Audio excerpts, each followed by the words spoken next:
Welcome, everybody, to the World of Ability Podcast Network. My name is Emily Gomer, and am a podcast engineer here.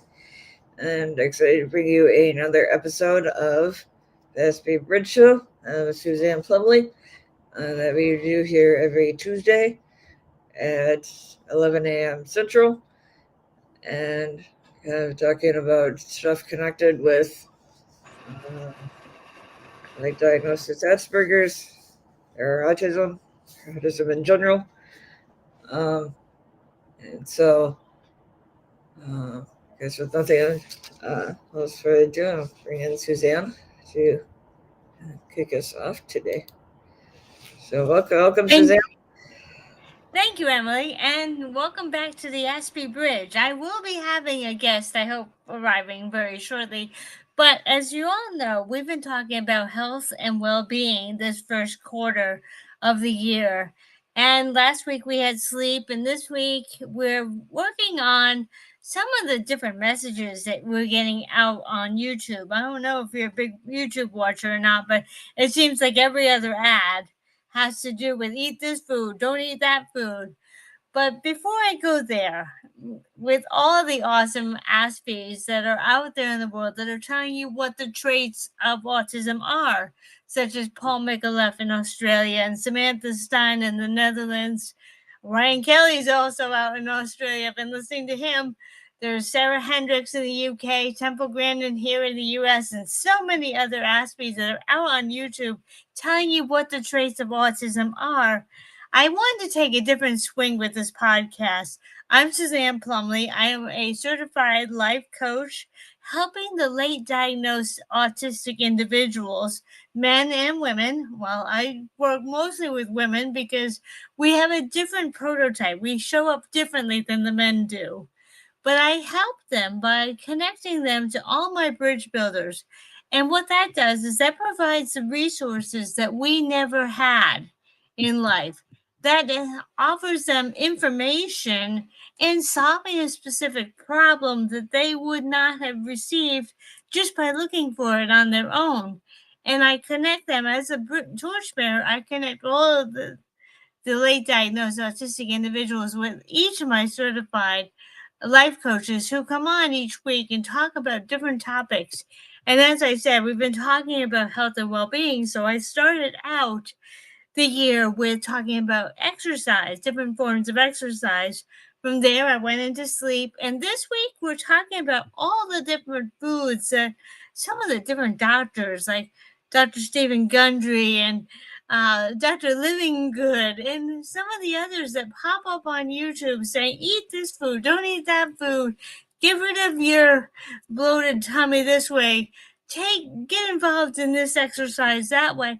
It's becoming a very confusing knowing what is going on. So let me tell you some of the topics, and I'm hoping that my guest will pop in here very shortly.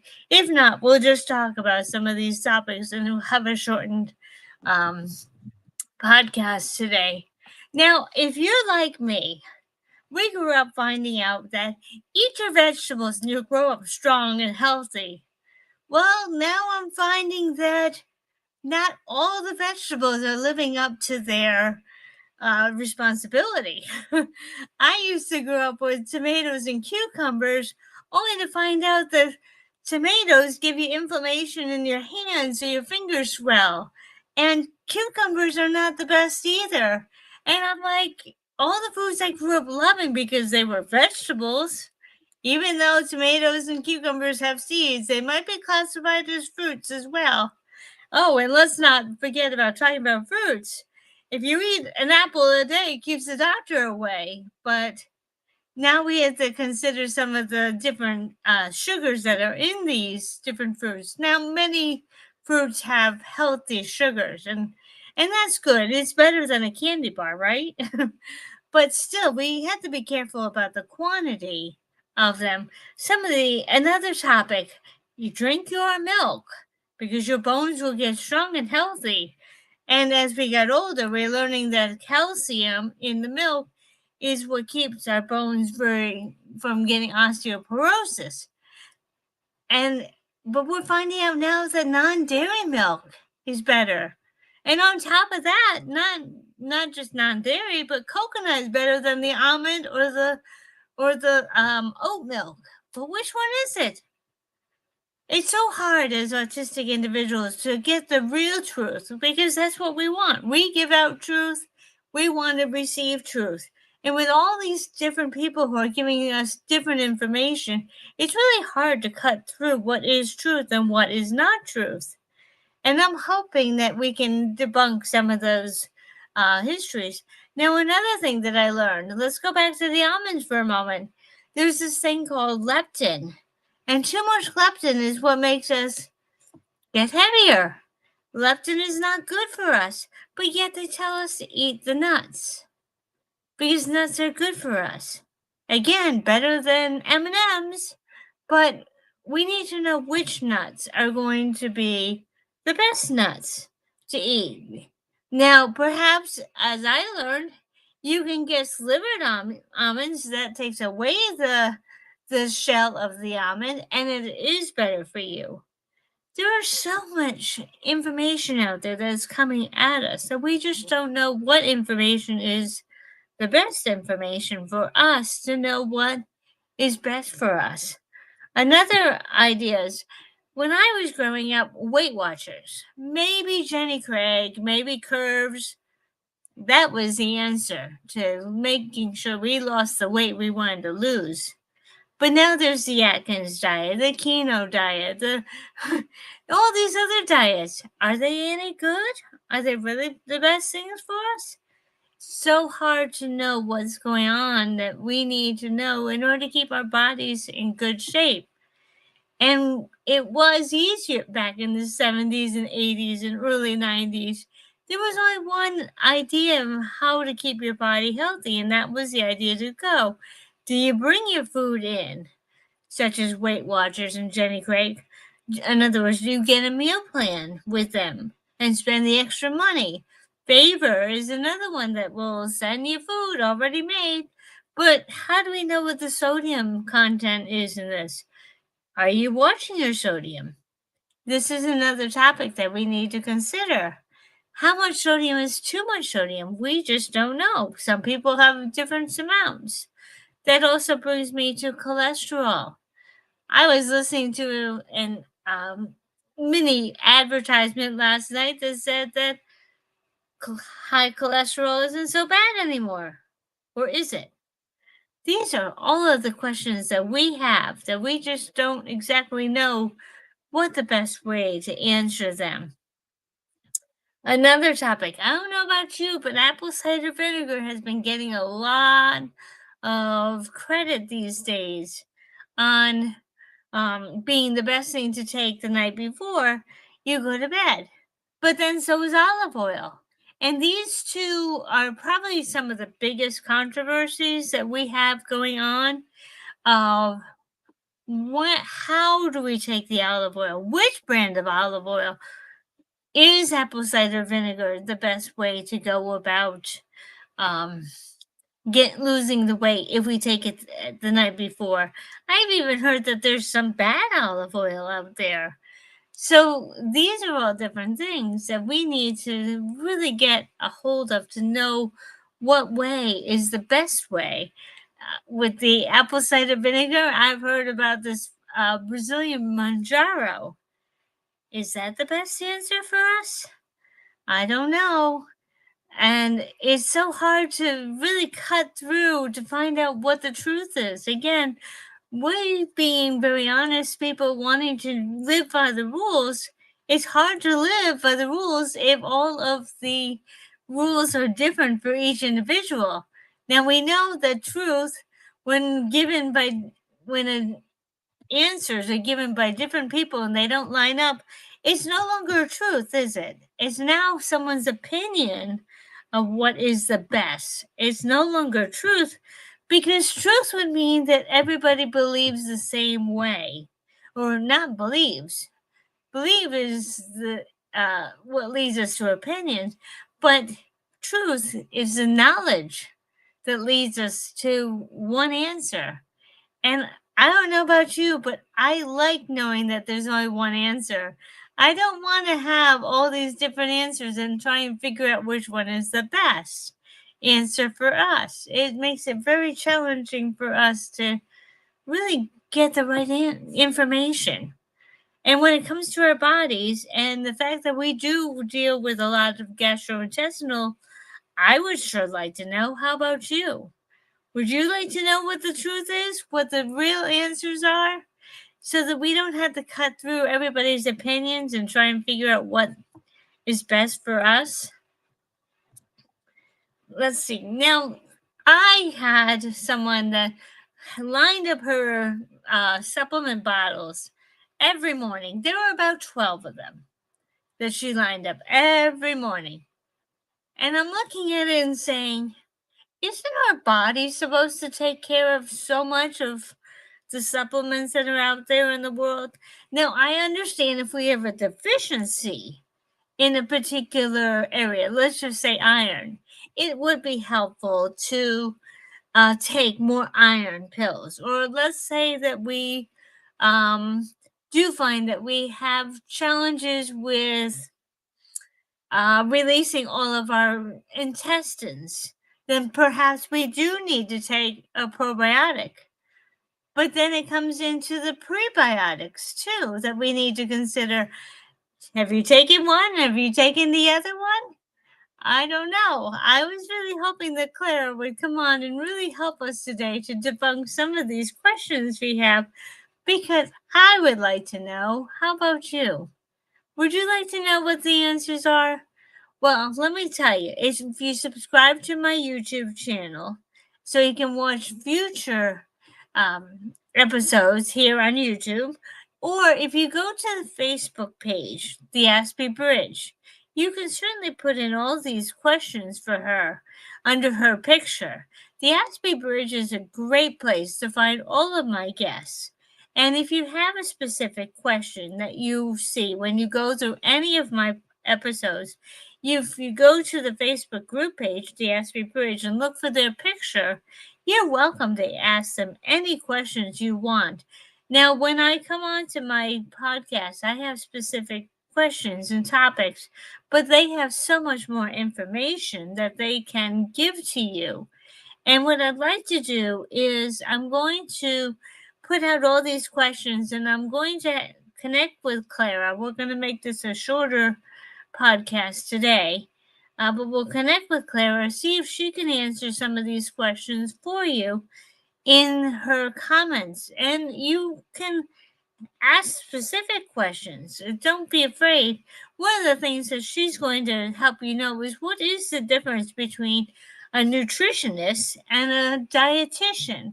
That's something I'd like to know. Now, my daughter, she was a nutritionist with her bachelor's degree, but then she became a dietitian with her master's degree.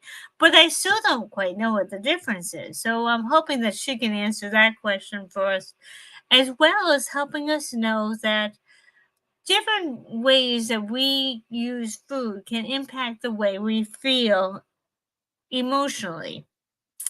And that is something that can really benefit all of us because if we know that there are some foods that will bring up our serotonin, and besides chocolate, of course, I know you and myself, chocolate is one way to bring up our serotonin, but there are healthier ways to do that. Another thing I heard the other day is, and I am very much enjoy my carbonated drinks, is carbonation is one of the things that leads to our gastrointestinal problems. So if we can come away from drinking all the carbonated drinks and watching the sugars, it's a lot to think about, isn't it? Okay, which drink can I have? Can I have the all natural lemonade or should I have the water with lemon in it? See, that's very close, but yet it's different because it's the amount of sugars. And is it 100% lemonade or is it better to have the water with the lemon in it? Now, many people will tell you that the latter, the water with the lemon in it, is going to be better for you than the lemonade because of the extra sweeteners that come in it. But isn't it difficult to try and figure out which way we should be going? And should we actually have one choice over another? Yeah, it's good to figure out what we can eat and what we shouldn't. Lately, I've discovered that eating different foods at a different time of day can even affect us. Such as, I don't know how you deal with pizza, but I've been finding lately that a pizza at lunch is better than a pizza at dinner a couple of hours before you go to bed. And it's just because of the spices and everything that are in the marinara that they put onto into pizza sauce is what can really affect your gastrointestinal system. And that's no fun if you can't sleep because you enjoyed the pizza the night before, right? So I'm hoping that we can get all of these answers for you so that you can understand. Now, if you have other questions about other foods that you used to enjoy, but now you're not so sure of which foods are good for you anymore, I suggest you can come back and either in the comments here or back on the Aspie Bridge Facebook group page, you can ask the questions there or put in the questions for the foods that you like, that you're concerned about. Because if we're not eating to the best of our body, we're going to feel sluggish. We're going to find that it's going to be harder to get up in the morning. And don't forget, morning brings caffeine. How much caffeine? How many cups of coffee can you have? Now, we learned last week with Sharon that a cup of coffee takes about 10 hours, if I remember correctly, for it to go through our system. So having that afternoon coffee at Starbucks with a friend might have to be a decaffeinated one if you want to sleep that night. So I'm sorry we haven't gotten a guest today, but I'm going to cut this off today. If you have any questions, please feel free. I'd love you to join the Aspie Bridge Facebook group page. I'd love you to become a subscriber because there's so much information here that we're giving for free.